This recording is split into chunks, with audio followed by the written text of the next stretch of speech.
the Republicans funded ICE and Border Patrol to a level more than the United States Marines. That's right. That's right. More than the Israeli military. Yep.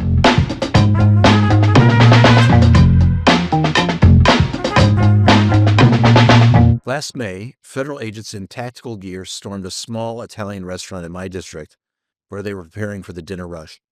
They threw the owner against a wall. They handcuffed the employees. And when the neighbors came outside to see what was happening, agents deployed flashbang grenades. All of this to arrest 4 dishwashers, not drug kingpins, not dangerous felons. Since then, we've seen ICE raids at schools, churches, and courthouses. DHS agents shot and killed 2 American citizens in Minneapolis, and the Secretary of Homeland Security was fired after spending $220 million of our tax dollars on self-promotional ads. Meanwhile, economists are telling us that mass deportation will raise the average family's grocery bill by $30 a week and add $48,000 to the cost of a new home. Food prices could rise 14.5%, and construction costs could climb over 6%. At a time when families are already struggling with inflation, these policies will make it worse and not better. Immigrants in this country generated $14.5 trillion more in taxes than they received in benefits over the last 30 years. They are not draining our economy. They are holding it up. I'm Scott Peters. I represent San Diego's 50th Congressional District, and this is 72 and sunny, where we have the conversations that matter about the challenges and opportunities shaping our region and our country. If you like what you hear, subscribe and follow wherever you get your podcasts. My guest today is Todd Schulte, the president of Forward US, one of the leading bipartisan immigration advocacy organizations in the country. Todd has spent over a decade making the economic and moral case for immigration reform, and his team has produced some of the best and most important research on what the current enforcement crackdown actually costs American families. We're going to talk about what's happening on the ground, what it is doing to our economy, and what a better immigration system would look like. Todd, welcome. So Todd, thanks so much for coming. You're based in Washington, D.C. Yep. You've been in California and were kind enough to find your way down to San Diego.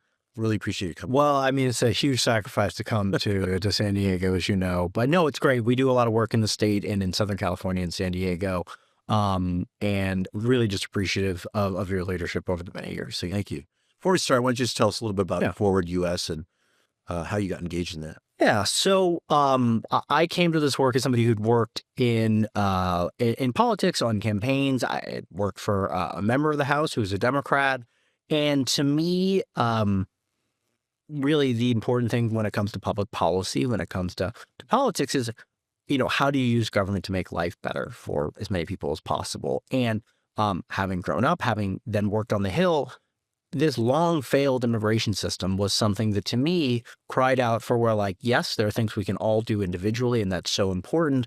But ultimately, the sorts of reforms we're going to need are ones where Congress and the executive branch are going to have to work together. And so just over a decade ago, this organization started with really the idea that immigrants and immigration are good for America and Americans. And so we should work across ideological spectrums with all sorts of stakeholders, the business community, immigrants' rights, dreamers and doctors, and how do we build the policy and political momentum to ultimately have a better immigration system. We've done a lot of things over the last decade. Things have gone well. We've had setbacks, but I'm so thankful to get to work with an awesome team around the country of people who are really deeply working towards the belief that a better immigration system is good for immigrants here today, immigrants in the future, and all Americans. And so it's great to be here. Well, the topic's front and center right now. I think we really do listen to you when we talk about how to reform this. But let's start by talking about what's happening on the ground. You probably know, I think one of the first incidents that came up even before LA was in San Diego. We had this Italian restaurant, Bona Forchetta. It's actually pretty good pizza for San Diego, I must say. It is a small family-run restaurant, and the 20 ICE agents come in, fully with machine guns. And I always say that if you saw them coming into Bona Forchetta, you probably thought that El Chapo or some drug kingpin was at the bar. But no, they took out 4 guys who just trying to make a living for their families, and the dishwashers or busboys, just sort of kitchen work, and took them away. Didn't make the the place any safer. It terrorized the people in the restaurant. It terrorized the neighborhood. Yeah. And By design. right. And Yeah. it's the kind of thing that we're starting to see. We saw that after that, we saw Los Angeles, things like that. So what's this? Let's talk about Minneapolis in a second. Yeah. But short of that, like what are we seeing around the country in terms of these kind of abductions and deportation? I think it's such an important thing to start kind of back about a year ago where we started to see more and more of this. So, just to take a step back, you hear words like undocumented immigrant a lot. That basically means someone who doesn't have the ability in most cases to adjust status. They either came here unlawfully or they came here on a legal visa and they don't have valid ability to work. And The visa expired and they in about half the cases the visa expired, and half the cases they came here. The vast majority of undocumented immigrants have been here for a really long time, particularly here in Southern California. You were talking about people who came in the 90s. I talked to somebody last week who came in the Bush administration, the first Bush administration, and they are still stuck, right? There's no ability for them to get right with the law. There's no line to get into. And sometimes people find their way to some sort of a temporary status here. But, as we go through and see the city by city, the first thing I want to say is there isn't a good immigration enforcement regime. And there's 12 or 14 million people who don't have the ability to go through a process and get right with the law. And so, about a year ago, you started to see... Yeah. 12 to 14 million people are here. They're considered undocumented. That's right. However they got here, their papers have expired or they don't. Yeah, and that includes people who have some sort of a temporary status, TPS, temporary protected status, DACA, yeah. But, it's people who don't have kind of a quasi-permanent or permanent status. And I think that's just important to understand. You're not talking about people who in most cases want to be in this situation. And they are locked out of the ability because of a long failed immigration system. They like to have papers.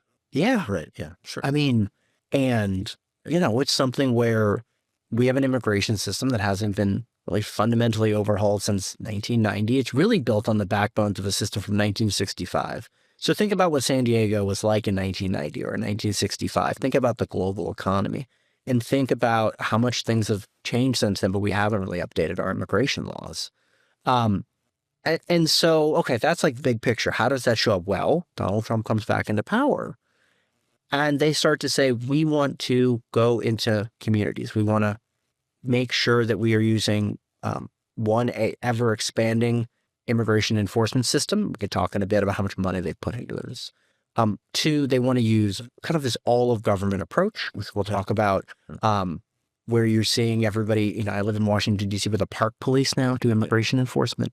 But also we're going to go to all these places and we're going to scare people. And that's how you end up starting to see this. And so you first saw this in cities around the country. We talked about San Diego. Talk about what you mean by deployment. So Yeah. you're sending in people from kind of ICE, from Border Patrol, Exactly. and then sometimes the military. sometimes the military, yeah. Yes, I see in the metro station in D.C., you see Right. 3 Marines.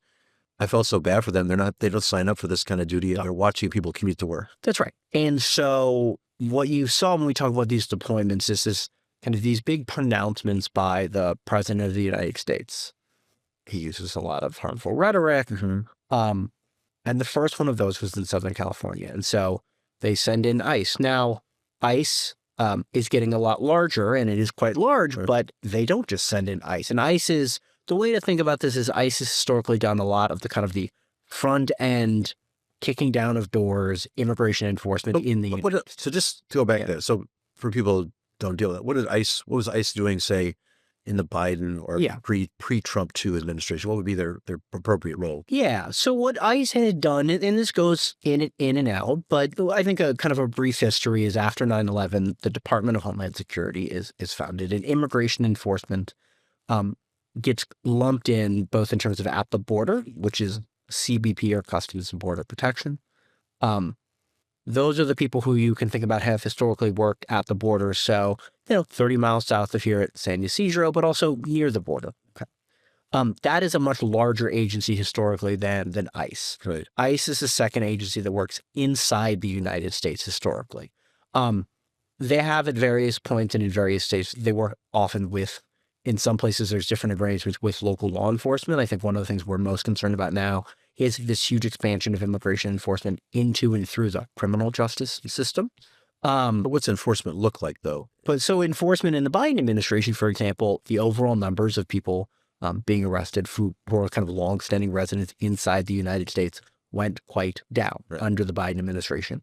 It actually started to go down in the last 2 years of President Obama's administration. It stayed low under Trump historically compared to actually where it had been, in part because a lot of states passed good policies to limit how much local law enforcement did there. But that changed rapidly in 2025. And so this kind of all of government approach in which ICE would be a tip of the spear, but they would bring in the National Park Police, Border Patrol, U.S. Marshals. The IRS has police who now do immigration enforcement in Washington, D.C. They're not doing taxes. They're definitely, no, I mean, you can see this. People aren't paying their taxes. They have, I don't want to give anybody any ideas for watching, Right. but they have moved agents off of tax enforcement for high net worth individuals and on to immigration enforcement. So you mentioned like the kingpin earlier, for example. Well, like the person who is supposed to be looking at the kingpin's international accounting and money laundering is now probably, in some cases, been reassigned to go around and check somebody's papers. And you know, I just think people should understand, like, what everyone wants to think about the size and scope of law enforcement in this country and what that should be here. Part of this has been this very deliberate effort to shift resources towards going into the back of kitchens and terrorizing. And just talk about the amount of resources in the big, beautiful bill. That's right. Correct me if I'm wrong, but I think we funded, the Republicans funded ICE and Border Patrol to a level more than the United States Marines. That's right. That's right. More than the Israeli military, which is obviously very active. And having big, it's a big military. It's not a and we've turned that force, those forces, loose on our own country. That's right. This is the analogy I use. Tell me if you think this is fair. So, in the city of San Diego, there are uncollected speeding tickets, and that's wrong. It's illegal. You should pay your speeding ticket. Yeah. It would be within the power of the police department to decide, we're going to enforce those speeding tickets. We're going to go to your house. We're going to knock on your door. We're going to bring guns. We're going to apply a ton of resources to speeding tickets. I mean, it sort of strikes me that this is a prioritization that's, it's maybe legal in a sense, in a budgeting sense, but it's absolutely misses the mark. And it's just crazy in terms of how you allocate resources. Absolutely. I mean, I think one way to think about this is even to take it a step further, and we'll get to Minneapolis in a bit, but actually like using U.S. citizen children to entrap the people who in this case are a speeding ticket here. I mean, I want people to maybe take a step back and go back to last spring. At the same time you were seeing this in Los Angeles, you saw a really high profile case of about 200 Venezuelans who were abducted through what's called the Alien Enemies Act. No due process, but you also saw a man called Kilmar Garcia, people probably have heard of, who was taken off the streets and was sent to Venezuela. So it's a year plus later. Kilmar Garcia, there's been federal court ruling after federal court ruling. The government admitted they were wrong. They are still on this all of government approach to do everything they can to go after. This is somebody who was just working outside of Home Depot. And to go back for a second on, because I want to talk about, what happened here in Southern California. You have seen this approach where the White House said, go to Home Depots. The White House has said, go to restaurants. Go to schools. And be outside schools and terrify people here. And we're now actually seeing an assault on not just in-state tuition for undocumented kids, but an effort to go after access to K-12 education. And healthcare facilities. And by the way, please. Yesterday I heard was visiting with some, yesterday it was reported that they're outside of the Marine Corps graduation ceremony in South Carolina, where people are signing up. Now you have to have status to be in the military, but your parents might not. That's right. So they're signing up to serve the country, and then ICE would be outside to scoop up your parents. Yeah. It is something where I think at a high level, if you think about the big levers they're pulling, so they're ramping up enforcement through every means necessary, including this reconciliation bill, which you'd mentioned, which I'll come back to. They're taking away status from people who have it. They're trying to take away basic rights. You can't get housing. You can't get a driver's license. You can't go to a hospital. We've seen in Texas, people aren't going to the doctors as much. Yeah. They're going to be sicker. So then they can turn around and say, oh, these immigrants are sick. Taking like basic due process. And then they turn around and you see this propaganda machine, which you saw in these city by city deployments. I mean, I don't know how else to describe it. It is like I want to be like careful with the words I use, but like it is a xenophobic colored video game trailers that we saw. So one other perverse thing I think is really awful is that you get people picked up at the appointments that they're set up to follow the rules. That's You're right. trying to follow the rules. You're trying to show up, trying to do the right thing. You get an appointment for an interview to get your green card or whatever the next step is. And that's where they pick you up. And that's not even included in the budget we talked about here. So you are turning courthouses over into the very process by which, you hear, oh, we'll get to the back of the line. And to go back to your point before, just to understand how big of an expansion we're living through right now, because there's this big DHS funding fight, people demand about the airports. On this party line vote last year, they voted to increase the size of immigration enforcement in the United States to something that is basically the size of the 6th or the 7th biggest military in the world on an annual basis. Trying it against ourselves. Inside the United States, yes. Number one. Number two, they've tried to pre-fund this for multiple years, which to get like very boring and technical, it's 72 and sunny, so I don't want to do like a appropriations jargon too much. We're good looking and we're smart. Exactly. But this is not a normal thing that the government does. They don't triple or quadruple or 500% increase your budget and then pre-fund it here. And then they have gutted any sort of oversight there. So you're hearing things like, words like mega warehouse jails. Yeah. In Social Circle, Georgia, which is a kind of ex-urban quasi-rural part of Georgia here, they're currently trying to take an old warehouse and turn it into a jail that would hold 12,500 people. That is twice the size of currently the biggest jail in the United States, which is Rikers Island. And I want to be really clear, we've worked to get rid of Rikers and that not a paragon of exactly. But we are talking about policing or exactly. But we are talking about doubling the size of that with much worse conditions here. Also that we can, I just want to be clear, deport as many people as possible. And for those that the government doesn't have the ability to find and arrest and jail, they want to terrify them. Well, let's go back. One more thing about that. So what's your data on so obviously we hear stories about people are now afraid to go outside. Mm-hmm. So the people want to take their kids out. Yeah.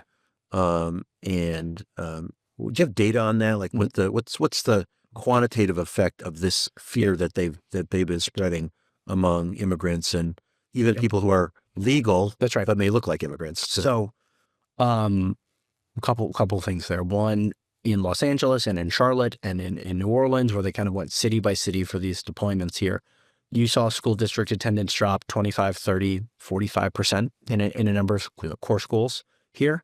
And then you see this, far right people try to be like, well, they shouldn't have been there. That means they shouldn't have been there. Well, first off, one, we're talking about kids, and kids, regardless of immigration status, should be in schools. And two, no, we're talking about, to your point, people who are like very rightly worried about racial profiling. Yeah. Racial profiling that is in some ways has not just been pushed forward by this administration, but frankly greenlit by the Supreme Court here. So the Kavanaugh stops. Exactly. So let's be clear here. We're talking about it is an intentional government effort to push kids out of schools, to not have kids get health care, to destabilize their housing here. So then what happens?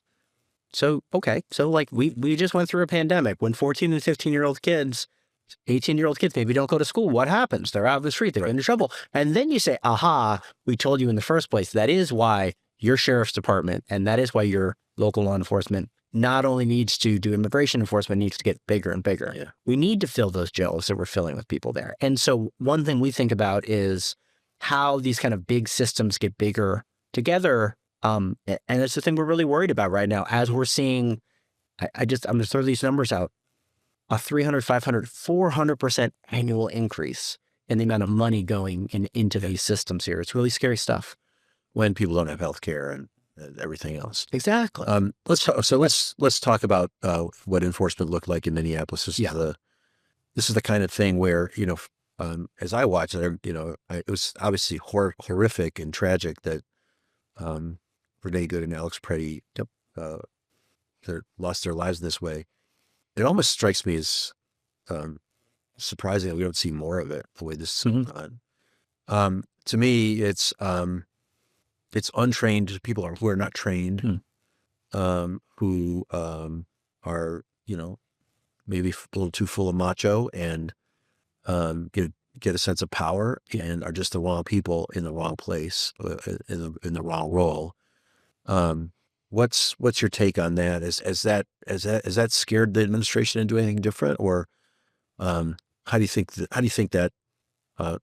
What do you want to say about Minneapolis? Yeah, I mean, to work backwards from the last point, I do think as a result of, something like 150,000 people in Minneapolis doing a training and showing up for their neighbors, and millions of people around the country standing up. Yeah. You have seen this huge shift in public opinion.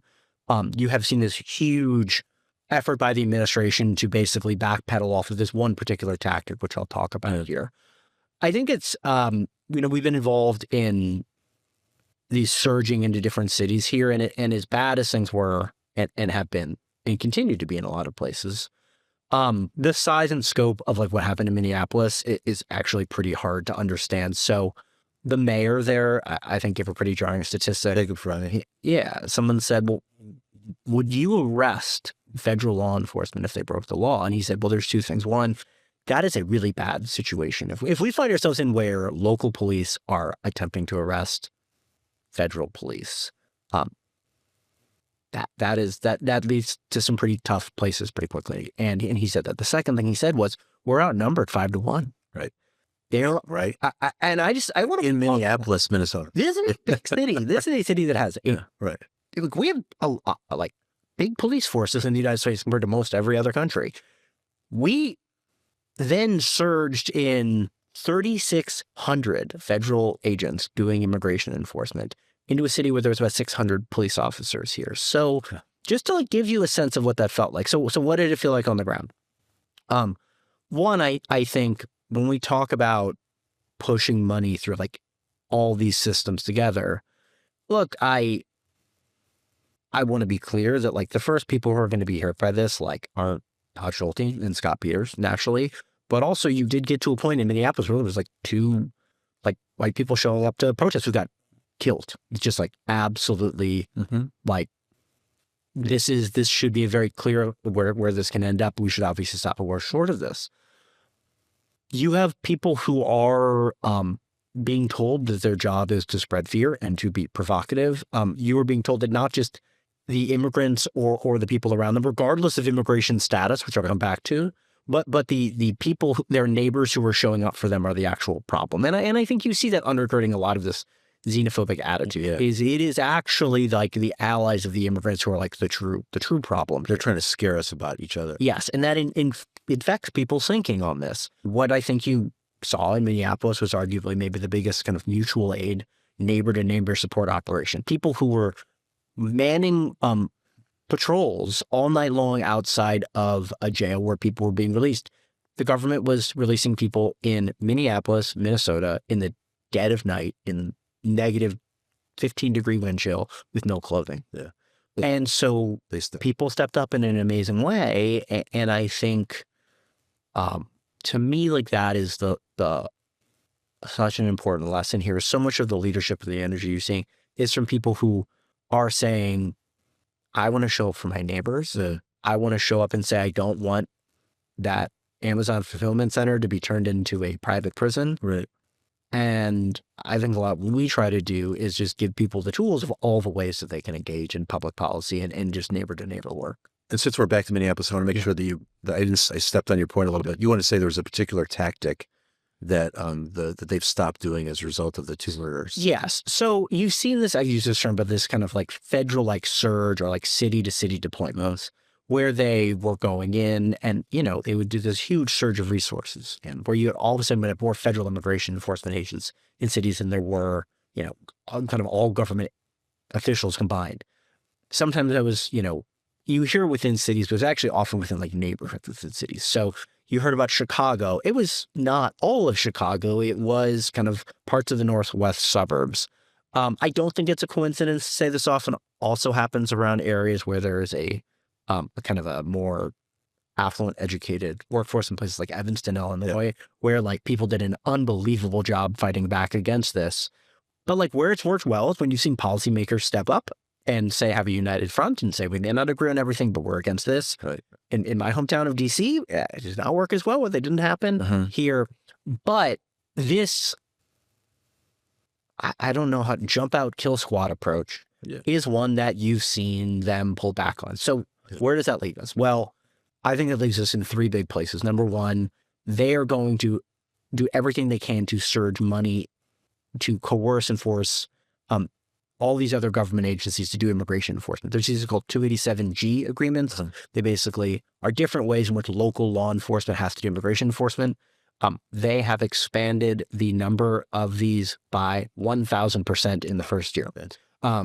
Two, they are going to try to build a lot more jails to put people in. Many of them will be run for profit.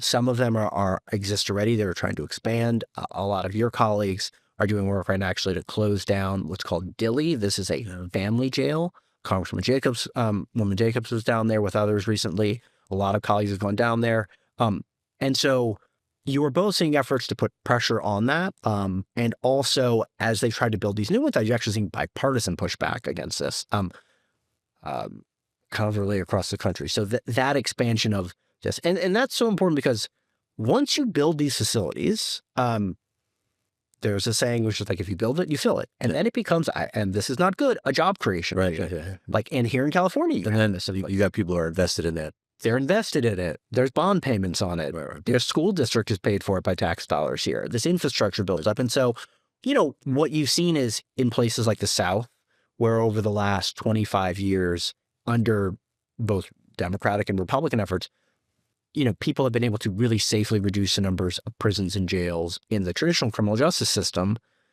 What ended up happening was ICE turned back around and started leasing that space out. Right.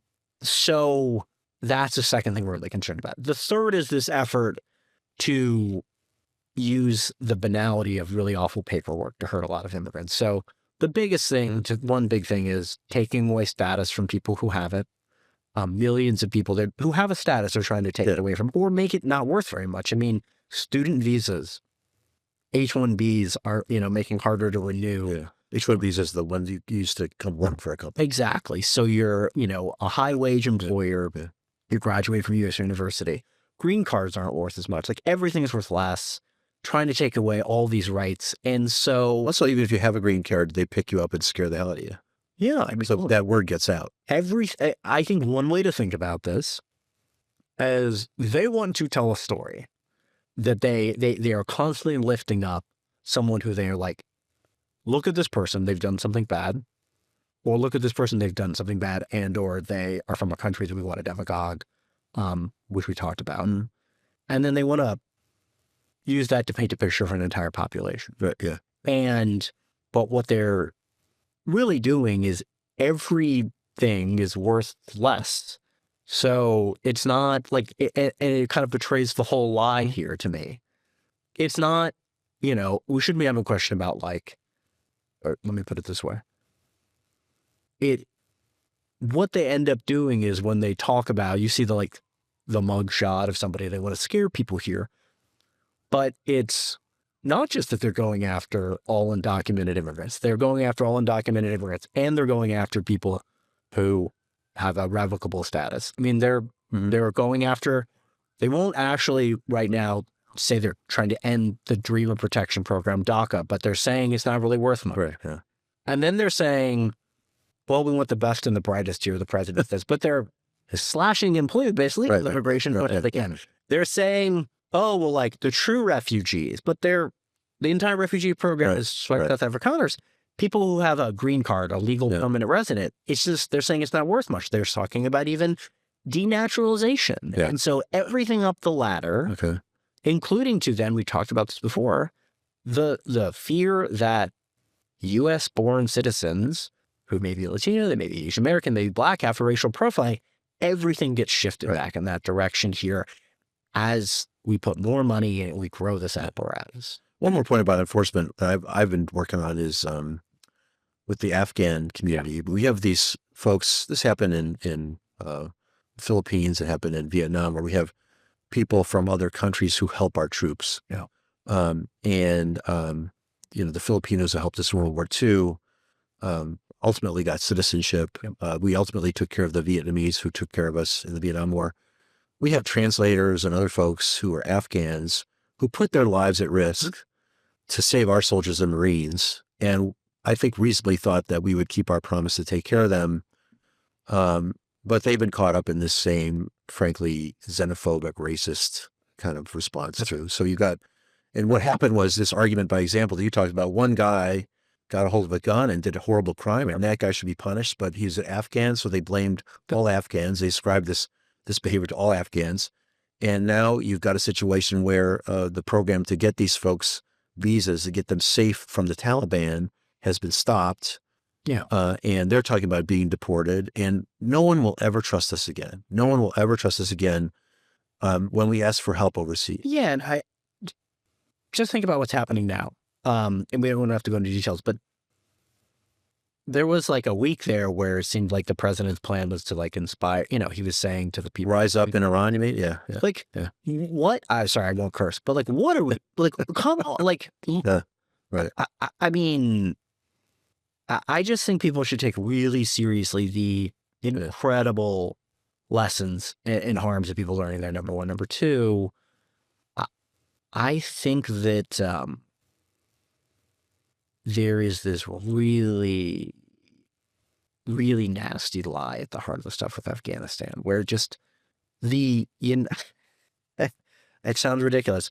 It is the position of the United States government that I know what you're saying. Venezuela was like an existential threat to the United States, that Iran is an existential threat to the United States, that Afghanistan was an existential threat to the United States. And also it is the position of this United States government that it's completely safe to return people who translated for the American Armed Forces, people who fought the Taliban, and their women, their daughters, and their wives, if they're men, to the Taliban. That is I know. legal representation of it that's being made in our name right now. And you see those sorts of just contradictions and lies across their logic here. So yeah, it's awful. I'll tell you, let's talk one more thing about enforcement. Yeah. I did, just because back in November, we saw this coming, and I introduced a bill called Stop Excessive Force in Immigration. Yep. And the idea is just to hold ICE and Border Patrol in our cities to the same standard that we would expect of local police, local sheriffs, state police, who are trained and know how to do things. So in other words, you get a certain amount of training, not 47 days. I think that's the right number because of the name of the number of the president. He made training 47 days. Maybe that's a legend, but perfect, probably true. But always on body cameras. They're learning how to de-escalate conflict, and to respond with proportionally to threats, not to kill someone who's driving away from you in a car. Right. Those and have identification, not wear masks. Just the same we'd expect of local law enforcement who do a great job for us keeping us safe. That's the kind of approach we might want to see from the Trump administration. I don't see a sign that they're going to give up on this sort of secret police Gestapo kind of style. Yeah, you mentioned masking. We haven't talked about it yet. I think it's challenging because it feels ridiculous that is even a thing that needs to be debated.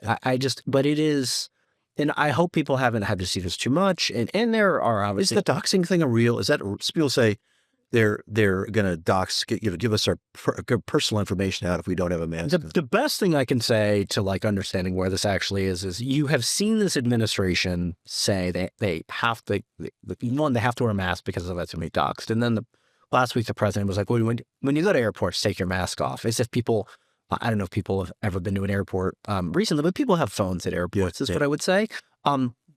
Again, this is they're just kind of portraying lies too. You've seen this, people haven't seen this.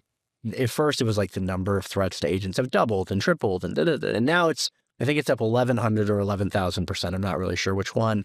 But in writing, the Department of Justice contradicted the administration, said it's up 300%. And again, the 300%. 300% of what, number one. And two, I don't know what the baseline is. I don't know what the truth is. But what I can say is that when the government was doing something under penalty of perjury, it actually said the government was lying by 75%. So I think there's a lot of places where it's a little bit like, where's the floor right now? And it feels both so important to be like, there have to be some things that you feel like they are, this is like an 80-20 issue. Like, we've pulled this. The idea that like you should not have identifiable agents here is just kind of ridiculous here. And also, I think we should ask our questions very seriously. Why the administration won't even move on that. Yeah. Or even like, trade us federal protections, say doxing is a federal crime, do something like that. And that's a concern. They have been against that. Yeah. They seem extremely intent on, and look, I think part of this is they want what they want. Yeah. And the president has different instincts than some of his staff on policy at times. I go back to actually, I think one of the things that to me was really interesting about how I learned about the president, which is in the first term, he went to Long Island, and he did one of these appearances that he's giving a political speech in front of like armed agents of the state, in this case police officers, and he like turns back and he does the like, you should rough them up and like bump their heads in when you might have been there. I do think that is something where outside of the particular policy architecture, I think the president likes the idea of having people who work for him with guns using violence until like they got too much bad press for him with Greg Bovino, and then under the bus, Greg Bovino guns. By the way, he doesn't mind what happens to them. He's only concerned about himself. And speaking of the it's a CR issue. We've switched now from one of my former colleagues, Christy Nome, to another of my former colleagues, Mark Wayne Mullen. Yeah. Does that strike you that there will be any kind of change from that? I mean, I think there's let me tell you where I think there's going to be some changes. There's definitely going to be some changes, it seems like, on procurement policies there, and it would seem on perhaps... With respect to her $220 million in advertising? I think we won't see that, which is both important and not the most important thing. I don't think we're going to see quite as much like private plane purchasing for various things. Right. I think it's, look, I want to be an optimist here. I don't get the sense that there's going to be big policy shifts outside the ones we talked about, which is this effort to kind of do a little bit less of these like video game in-your-face style enforcement actions and more spreading out in how we do that there. But I think the big changes that we're seeing currently is there seem to have been a lot of shortcuts taken in the efforts to purchase a lot of these warehouse jails. And I think they've made some announcements that flew under the radar, but they're important, I'll say. She was evidently having to approve every contract over $100,000, which I think there are some questions as to maybe why that was happening here. But I think the interesting thing ahead with the transition, I think, is going to be a lot of these contracts that were approved there. And look, just to say, part of that is there's a lot of money to be made in the atrocity business. And there's a reason that more people have tried to start to build private prisons in this country in the last year and a half. So I think there'll be some changes around there. You know, I can say I think where we've seen the most positive change so far has been big public pushback against these individual atrocities. Well, I think I just would say that, the Trump administration, it's a character flaw that they never say, we got that wrong, we're sorry. Yeah. But they start to behave differently, and you can maybe read from that.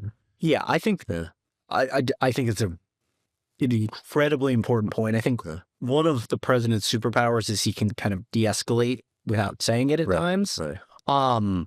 He's just never going to say, I'm sorry, I was wrong. Well, it's always somebody else. I think where it's always good. That's right. Where he gets really into trouble is the things that he can't do that on here. But in this case, if they're not actually going to say, we got X, Y, and Z wrong explicitly, I think we're going to be, they're going to try different ways here. But we're going to, there's no way to expand what they're doing so much without tripping back into like really awful things. So. That's a wrap on part 1 of this interview. Part 2 is coming out soon, and you do not want to miss it. Stay tuned, hit that subscribe button, and I'll see you at the next one.